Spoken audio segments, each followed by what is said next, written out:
Gay oynamaq problem deyil. Sadəcə bir kişi ilə öpüşməyi imitasiya eləmək. Talih Yüzbayev həyat yoldaşını siqaretlə yandırdı. Demə qız məni söymüşdü, belə qaldım. Mən heç kəs belə elə söyməmişdi. İdeal qadın saçımı süpürgə eləyən oldu. Bəzən dava eləyə çəkirik. Inboxa yazan xanımların sayı artmış. Bir peşmanlığımı etiraf edə bilərəm. Bu zorunlu olmasaydı, başqa kənd olsaydı, yenə də eyni şey yaşanacaqdı. Mən düşünmürəm ki, mən ona nəsə fikir bildirmək borcluyam. Çalış, adın gələndə rəhmət oxunsun sənə. Könüllü danışım rəfəqi qonağı aktyor Talih Yüzbayev. Necəsiz? Sağ olun, necəsiz? Yaxşı. Başlayaq bəlkə də. Başlayaq. Necədir reaksiyalar? Baxış sayı nə qədərdir? Yəni kinoteatrda da hazırda. Bəli, 10 mini keçib artıq. Belə gözlədiyimizdən çox arzuladığımızdan azdır. Biz aşağı-yuxarı filmə baxanda, yəni filmi çəkəndə də bunun sırf massiv kino olmadığını, yəni bilirdik, prodüser də bilirdi. Sadəcə dedi belə bir cəhd eləyək, belə bir yoxlayaq, bu janrda yoxlayaq. Reaksiyalar əksərən yaxşıdır, o məni çox sevindirir. Yəni yazılan mesajlardan, inboxdan, bu paylaşılan storylərdən belə başa düşürəm ki, insanların xoşuna gəlib. Bəyənməyənlər də var təbii olaraq. Yəni yaxşıdır. Yəni yaxşı ki, bu filmi çəkdik. Orada bir zamanda yolçuluq var da. Həqiqətən belə bir şey olsaydı, siz özünüz hansı zamana getmək istəyərdiniz? Əslində çoxdur elə bir zaman kəsikləri, elə bir anlar. Bilsəydim ki, çox şansım var. Məsəl üçün, mən arada çox darıxıram, bilirsiniz nə üçün. Məktəbdə yaz vaxtı sakit bir dərs olurdu. Belə oturursan, yazdı, bayırda quşlar oxuyur, hava isinir, dərsdə oturmuşsansa, ya imşa yazırsınız, ya nə imla, bilmirəm. Onda o anlar məktəb illərində, axırıncı siniflərdə bu anları yaşamaq istəyirəm, amma getmək istədiyim bir tarix, bunu demişəm. O 2001-ci ildə Real Madrid Bayer Leverkusen finalında baxdığım gün və həmin anlar, Zidanın vurduğu qol. Niyəsə mənim yaddaşımda çox qəribə qalıb, çünki onda valideynlərim sağ idi. Onda demək olar hamı sağ idi həyatımda, çünki balaca idim. Və o qol vurulanda mənim sevincim, atamın, anamın mənə baxıb gülməyi mənim çox yadımda qalıb və həyatımda çox qəribə iz buraxıb. Sizin filmlər hamısı fərqli-fərqlidir. Məsələn, Zəhər Tulğunda tam fərqlisiniz, nə bilim, Qapıda tam fərqlisiniz, Bəlkədə də tam fərqlisiniz. Növbəti Talih Yüzbayevi biz necə görəcəyik? Çox sağ olun kompliment üçün. Çox adamlar elə fikirləşmir, düşünürlər ki, mən hər filmdə eyni cür oynayıram. Növbəti film açığı iki ssenari arasındayam. Hələ tam qərar verə bilməmişəm. Biri ürəkdir, biri dirilərdir və hər ikisinə demək olar çox azam. Çünki aktyor kimi baş rolda oynamaq mənim digər işlərimə çox maneəlik törədir. Çünki həmişə hardasa axsayıram. Çünki aktyor kimi fokuslanmaq var, rejissor kimi fokuslanmaq var, senarist kimi hər şeyi yadda saxlayıb düzgün davamlılığa nəzarət var və s. Ona görə növbəti filmlərimdə özüm üçün yazdığım rolləri yəqin ki, başqa aktyorlara verəcəm. Zəhər Tulğunu bəs tamaşaçıya nə sevdirdi? Sanki sizin dönüş nöqtəniz o oldu. Bəli, məşhurlaşmağıma bir dənə başqa təsadüfi bir video səbəb olmuşdu, amma Zəhər Tulğu mən də elə bil tanınmağımda ikinci təkan veribdi. O obraz tamaşaçılar tərəfindən çox sevildi. Ümumiyyətlə, əvvəlcə bir video formatındaydı, yəni bir dənə video eləyəcəkdim. Sadəcə ona olan maraq, ona olan istək mənə məcbur edir ikinci, üçüncü, dördüncünü və sonra film eləyək. Çox güman bizim cəmiyyətin elə bir personajlara, elə bir qəhrəmanlara ehtiyacı var. Onu mənə müəllimim Bəxtiyar Xanzadə də demişdi ki, belə bir xarizmatik, belə sözün düzünü deyən. Çünki dedi, fikir versən, Azərbaycan kinosunda personajlar çox vaxt, baş qəhrəmanlar daha yazıq, nə bilim, və yaxud da hansı maşinlik və s. olur. Bir növ bu personajın sözü düz deyə bilməyi və insanlar oxşamaq istədiyi bir insan tapdılar, məncə, personaj tapdılar. Və ondakı o qırmızılığı, nə bilim, ədalət hissini sevdilər. Məncə olubdu, onun sırf duruşu. Mən sizə bir sir də açım. Yəni Zəhər Tuluğu personajından sonra hətta mənə inboxa yazan xanımların da sayı artmışdı o vaxt. Hətta yaşda məndən böyük xanımlar da, yəni bir neçə dəfə böyük xanımlar da yazırdılar. Evdə reaksiya necə oldu? Vallahi heç nə, yəni yazırlardı. Mən nə edə bilərəm? Cavab yazmıram ki. Yazmırsınız? Yox, yazmıram. Nə yazım? Yaraşıqlısınız, təşəkkür. Nə yazım? Qapı filmi. Oradakı rolunuz necə oldu ki, Talih Üzbəyov geyi canlandırmağa razı oldu? Vüsal əclaf elədi. Ümumiyyətlə, Qapı filmini mən çox sevirəm. Məncə, layiqi diqqəti görmədi o film. Yəni, tamaşaçılar tərəfindən layiqli diqqət almadı. Amma çox yaxşı, həyəcanlı bir film alınmışdı. Çox cəsarətli film idi. Mən ümumiyyətlə, mənim müəyyən bir xəttlərim var idi ki, mən fikirləşirdim ki, heç vaxt müəyyən obrazlar var ki, oynamaram məsələn. Ən azından, yəni gey oynamaq problem deyil. Sadəcə bir kişi ilə öpüşməyi imitasiya eləmək biraz mənim üçün qəribə gəlirdi. Amma Vüsal dostumuzdur, xətrini çox istəyirəm, ondan keçə bilmədim. Həmçinin obraz maraqlı gəldi, çünki bir klişələşmiş bir personaj deyil idi. Yəni, güldürmək xətrinə də eləmirdi bir çox şeylə. Sadəcə öz problemləri, travmaları olan bir personaj idi. Mən qorxurdum ki, ondan sonra müəyyən bir baskı olar ki, bu nədir və s. kimi, amma şükür heç o da olmadı və bilmirəm indi, çünki kinoteatrda çox adam baxmayıb, o YouTube-a və s. yerləşdirəndən sonra necə olacaq. Amma peşman deyiləm, məncə çox maraqlı filmdə, çox maraqlı bir personaj idi. Hazırda incəsənət adamları açıq sözlərini deyə bilirlərmi? Yoxsa nəyi deməkdən qorxurlar? Açıq söz deyəndə siz nəyə nəzərdə tutursunuz? Öz sərbəst düşüncələrini. Yox, əlbəttə, biz məncə çoxumuz tamaşaçıların reaksiyasından çəkinirik. Çünki linç olunmağın nə olduğunu aşağı-yuxarı hərə bir dəfə hiss edibdir. Mən dəfələrlə hiss eləmişəm, ən azı bir 3-4 dəfə. Sıralamışam burada hamısını. Linçlərin siyasi. Çalışıram nəyisə reaksiya vermək istəmirəm. Məsəl üçün, nəsə baş verir, mən düşünmürəm ki, mən ona nəsə fikir bildirmək borcluyam. Əslində, sənət adamlarından gözləyirlər ki, sənət adamları bir vətəndaş mövqeyi ortaya qoysun, cəmiyyətdəki bir problemi dilə gətirsin. Onun bir xeyri yoxdur, məncə. Yəni, dəfələrlə qoyulan mövqeylər göstərib ki, yəni hərə yenə də sərbəstdir, kimsə istəsə yenə danışa bilər, kimsə istəsə. Yəni heç kəs buna məcbur deyil məncə. Linçlərdən danışdınız. Etməkdən çəkindiyiniz bir zarafat var və yaxud hansısa bir zarafata görə linçlənmisiniz? Əslində mən çox qara yumruqla zarafat edirəm normalda. O zarafatların heç birini yazmıram. İlk dövrlər onsuz da adam çox pis qəbul. Yəni ilk həmin o linçdə bilmirsən nə edəcəksən, çünki kütləvi bir aqressiya var, təhqir var. Bunun öhdəsindən gəlmək üçün mən məsəl üçün birinci dəfə olanda ikinci paylaşım elədim, daha aqressiv, daha belə. Amma indi başa düşürəm ki, elə reaksiya vermək lazım deyil. Ya üzr istəməyə bacarmalısan, əgər günahkar kimi özünü günahkar hiss edirsən, ya da susmalısan. Hətta mən Twitterda bir dənə qız məni söymüşdü, belə qaldım. Mən heç kəs belə elə söyməmişdi. Yəni özümü təhqir eləmişdi əlbəttə, amma yenə də bir xanımın mənə o formada, yəni mən dostlarımla o zarafat eləmirəm. Yəni bilmirsən necə edəsən. Cavab verəsən, ona meydan verirsən. Cavab vermirsən, ürəyin partlayır. Ona görə belə heç kəsə linç olunmağı arzulamıram. Sıralayım. Buyurun. Bir dənə zarafat eləmişdik Xatirə xanım yoldaşınız ki, siqaret yandıranda siz o başına dəymişdi. Yox, başına dəymişdi. O da zarafatca demişdi ki, Talih mənim başımı siqaretlə yandırdı. Hələ də o başlıqlar var ki, Talih Üzbəyov həyat yoldaşını siqaretlə yandırdı. O necə oldu? Mənim ümumiyyətlə, yəni əlimdə 7-24 siqaret var. Yəni bu pis vərdişdir, qaçılın. Mən özüm yəni bununla fəxr eləmirəm. Amma çox siqaret çəkirəm. Günə 2 paçka, bəzən 3 qutu siqaret çəkdiyim olur. Və mənim siqaretlə özümü, paltarlarımı, ümumiyyətlə hər yeri kül eləmək kimi belə bir təəssüf ki, pis vərdişlərim var. Yəni mən bir çox qurtqalarım öz siqaretimdən yanır.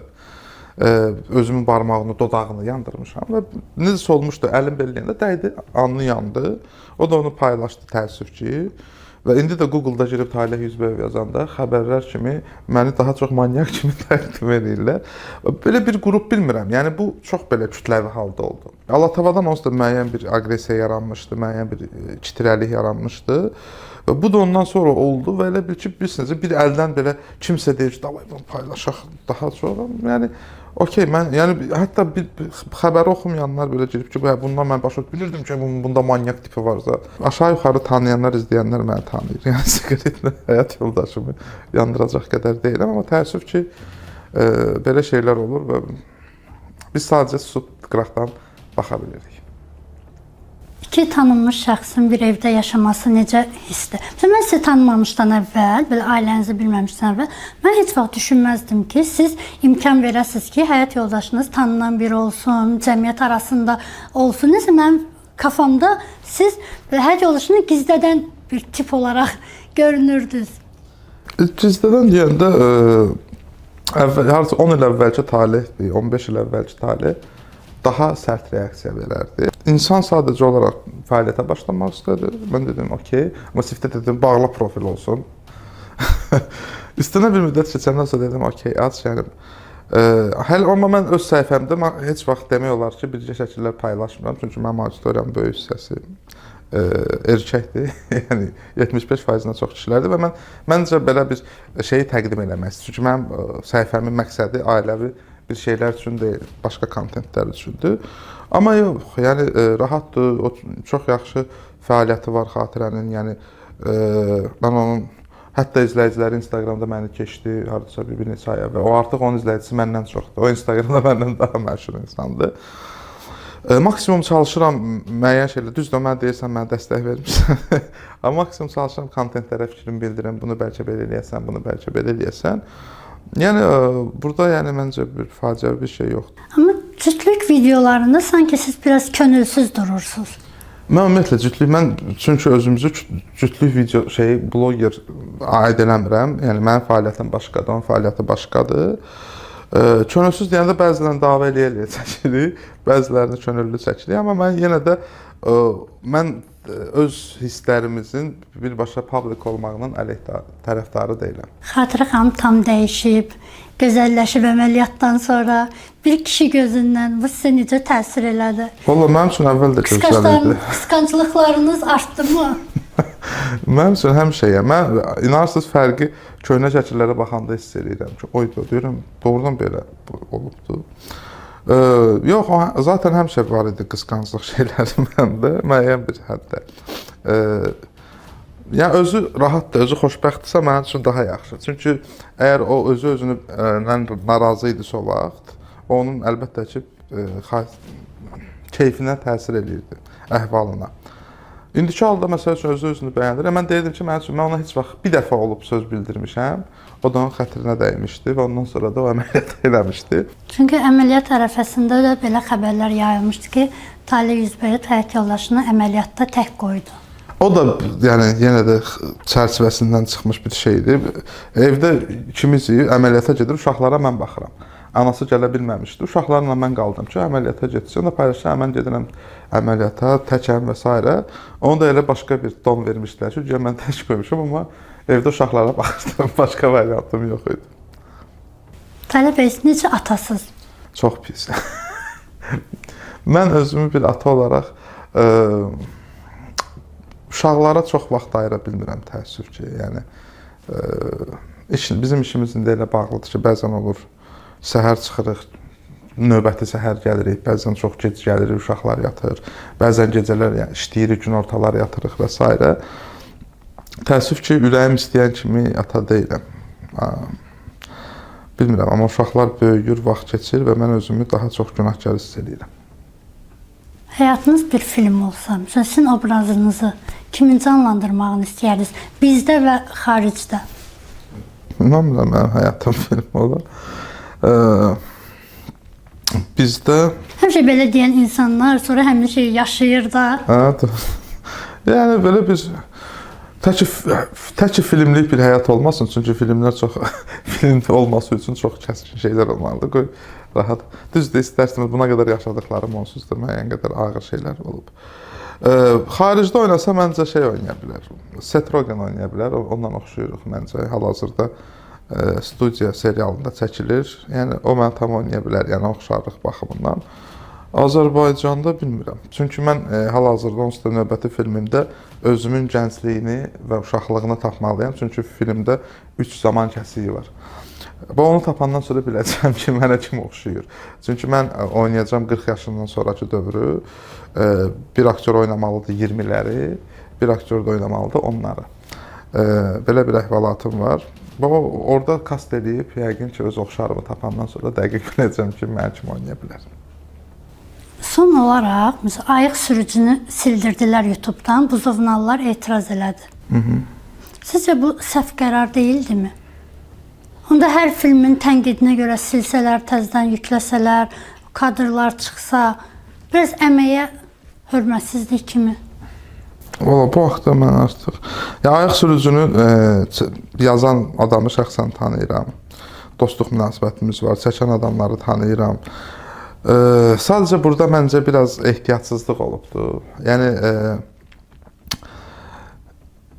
demirəm, filmin silinməyi heç bir halda yaxşı bir şey deyil. Yəni bu yaxşı qəbul olunmur heç yerdə. Bir kontentin silinib təzədən yazılmağı. Amma yəni mövcud reallıqda belə bir şey var. Və insanların yəni etirazı var ki, sən niyə bizdə bizim bölgəni və filan küçəni, konkret bir ünvanı göstərirsən, orada yaşayanlar etiraz edə bilir. Fərqi nədir? Orada lap elə bu zona olmasaydı, başqa kənd olsaydı, yenə də eyni şey yaşanacaqdı. Gələk biz özümüzdən məkan uyduraq. Bir dənə mən təklif edirəm bütün kino işçilərinə, elə bir mövzularda bir məkan uyduraq, hamımız o məkandan istifadə edək ki, bu cür problem. Yəni burada bunun səhv, bunun düz olduğunu demək olmur. Yəni artıq olan olub və insanlar öz aralarında danışıb müəyyən razılığa gəliblər. Xoşa gəlməz halda hər halda hər iki tərəf üçün. Bizim cəmiyyətdə ideal qadın saçını süpürgə eləyən qadındır, fədakar qadındır. Sizə görə ideal qadın hansı keyfiyyətlərə sahib olmalıdır? Məncə valla, yəni ideal insan anlayışı biraz absurddur, biraz. İnsan pisləri ilə, yaxşıları ilə insandır. Yəni biz onları kiminsə hər tərəfdən yaxşı, bizə görə yaxşı olmağına görə sevib seçmirik onsuz da. Sadəcə olaraq ruhlarımız yaxın olur və yaxud da aşıq oluruq. İdeal qadın mənim üçün elə bir anlayış formalaşdı. Mənim məsəl müəyyən kriteriyalarım var. O mənimdir. Başqa bir kişidə başqa cür ola bilər. Başqa bir qadında başqa cür ola bilər. Mən bir şeyi standartlaşdırıb hamıya təlqin eləməyin tərəfdarı deyiləm ki, bu belə olmalıdır. Yəni ideal qadın saçını süpürgə eləyən olmalı, yoxsa ideal qadın sərbəst businesswoman olmalıdır. İdeal bu sənin düşüncəndir və bunu həyatda mütləq həqiqət yoxdur məncə, yəni. Vaxtikən qadın bədənlərində ideallaşdırmaq var idi, hamıya təlqin olunmuşdu, Barbie kuklalarından tutmuş ki, qəşəng qadın 90-60-90 standartlarına uyğun gələn budur və bir çox qızlarımız və qızlar dünyada ona görə əziyyət çəkirdi, xarici görünüşünə görə. Kiminsə biraz kiloluydu, kimsə daha arıq idi, kiminsə nə bilim standartları düz deyildi, 90-60-180 idi və yaxud da tərsinə. İndi artıq dünyada elə bir şey yoxdur. Öz bədənini sevən, body shaming yəni body shaming anlayışı formalaşdı və insanlar heç kəsi xarici görünüşünə, bədən quruluşuna görə şey eləmədi, yəni tənqid eləmədi. Məncə də yəni insanlar özü xoşbəxt olduğu formada xoşbəxtdir, rahatdır. Kim necə rahatdırsa, kim necə xoşbəxtdirsə, onun həqiqəti odur. Mənə görə müəyyən standartlar var, amma yəni mən onu bir şey, insanlara bir formula kimi təqdim eləmək istəmirəm. Amma kriteriyalarınızı demədiniz. Yox, o çünki mənimdir. O mənə aiddir, mənlə həyat yoldaşıma aid olan bir şeylərdir. Mənim də müəyyən şey, bu olsun, bu olsa yaxşı olar. Onun da bir məndən gözləntisi var. Yəni bu ikimizin arasındadır.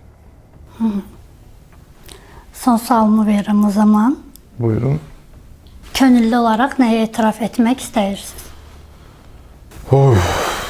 Könüllü olaraq nəyə etiraf eləmək istəyirəm?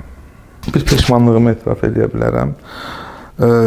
Mənim reklam karyeramda elədiyim bir hərəkət var ki, o mənə vicdan əzabı veribdi. Amma necə olubdu? Bir şirkət var idi, onlara bir reklam çəkməli idik.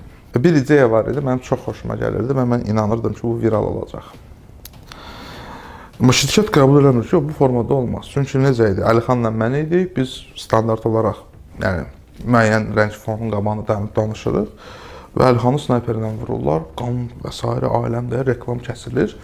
Məncə çox belə şok effekti yarada biləcək. Çünki yaxşı işləmişdi. Pirotexnika ilə Əlixan, yəni açıq başına pirotexnika qurmuşduq arxadan. O basılacaqdı, partlayırdı, mənim sifətim qan olurdu, yerdən, ağzından qan axırdı və s. Bir şata özdə çəkirdik. Bir dubl idi, yəni montaj yox idi. Mənim üçün çox qəşəng gəlirdi bu. Şirkətlə mən oturdum, harca bir saata yaxın şirkətin müdirini inandırdım ki, bu yox, bu yaxşı ideyadır, vallah bu yaxşıdır, bu çox qəribə, viral olacaq, insanlar baxdı, danışacaq, tərlədim, görüşdü, o da yadımdadır. Dedi, yaxşı, əgər çox inanırsınızsa edək. Reklamı çəkdik və Facebookda, YouTube'da ban elədi reklamı. Çünki təcrübəsizlikdən, o da ilk vaxtlar idi, yəni onda belə qana və siqaretə və s. qarşı bu qədər həssas deyildi sosial şəbəkələr. Və hər yerdə ban elədi reklamı, yəni az adama göstərir. Öz cibimdən pul qoydum ki, çünki normalda elə reklamlar, yəni 20 dəfə, 50 dəfə az idi göstəricilər və şirkətin, yəni dediyim sözün üstündə duranmadım. Çox belə, indi də yadıma düşür, çox pis oluram ki, o şirkəti mən nahaq belə elədim, yəni. Və sonra onlarda çox böyük belə pərt halda getdim və dedim ki, gəlin siz ikinci reklamı mən öz cibimdən çəkəcəm. Onlar dedilər, hə, eləyərik, sonra dedilər ki, reklama ehtiyac yoxdur və s. kimi. Və sonra görmədim bir də, çox, yəni o şey, o hal, yəni o mənim, necə deyirlər, səhvim idi, mənim düşüncəsizliyim idi. Ona görə çox belə biraz pisəm. Son olaraq bir istəyim də olacaq. Son deyirəm, bitmir. Son bitmir, hə. Sizdən şeir istəsəm. O şeir. Valla mən İncəsənət Universitetini bitirmişəm. Biz orada səhnə danışığında şeir deyirdik, amma ən xoşuma gəlməyən dərs idi o. Yəni sırf şeir demək hissəsi. Şəhriyardan bir bənd deyə bilərəm. Deyir, çalış adın gələndə rəhmət oxunsun sənə. Dünyada səndən qalan axırda bir ad olur. Bu sözlər mənim çox xoşuma gəlmişdi. Çünki doğrudan da insanın dünyada ad qalır. Düz mən Şəhriyar kimi qəşəng deyəmirəm, amma fikir mənim çox xoşuma gəlmişdi.